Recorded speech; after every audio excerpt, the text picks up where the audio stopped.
It is good to have you back. Let's bring you this now. The Basic Education Department is proposing staggered school holidays for 2023.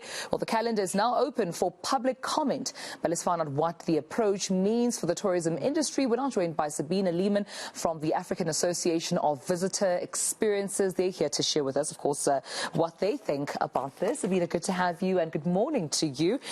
You say as an association, this is a victory, for the visitor and experiences, or rather the attractions industry. Why is that so? Why is it a victory? Yes, it's actually positive for the entire tourism industry for a number of reasons. So in 2016, the inland and coastal school holidays, they used to be staggered before that, and it was then changed to all start and end at the same time. Benchmarking worldwide has said that, in fact, there are a number of benefits to the tourism industry if you stagger them. First of all, it means that businesses have a longer summer season, so they have more opportunity to create income, especially important in this very difficult post-pandemic 18 months. Secondly, for domestic tourism, it extends the tourism season. So this means there's more opportunity for people to find flights, local flights, campsites, inter-cape buses. Basically, there's just a whole lot of more days that people can choose when to have their holiday. And hopefully it'll also make it a bit more cost effective. In terms of interprovincial travel, in terms of interprovincial travel, it means that there are fewer cars on the road. Not everybody's leaving on the same time, so it's safer.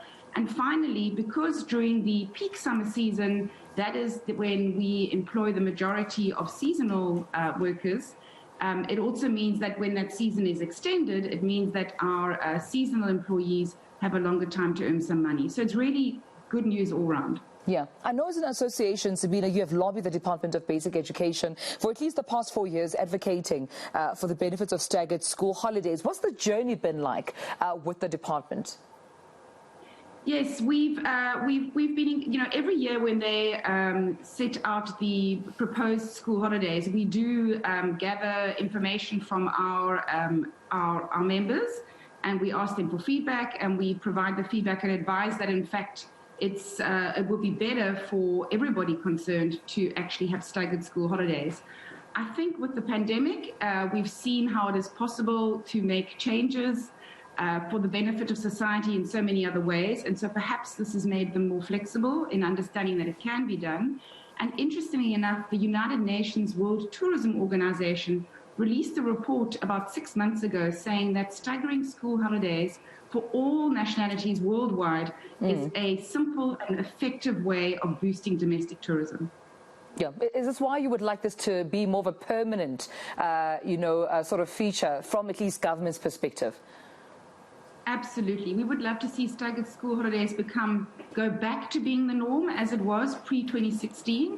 It's not like we didn't have this before. We used to have this.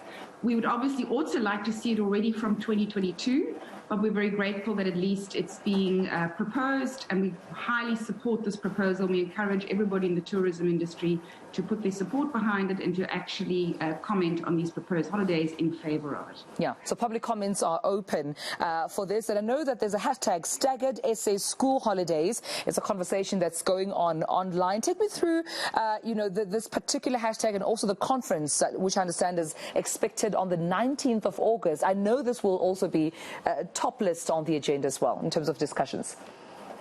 That's right, yes. So on the 19th of August, the African Association of Visitor Experiences will have its virtual conference. It's a one-day conference. We've got fantastic international speakers. We're releasing the very first benchmark study of South African visitor attractions. It's never been done before, and very important to have data both pre-pandemic and, of course, the effects of the pandemic on visitor attractions. Visitor attractions really are very important both for the international but also the domestic economy.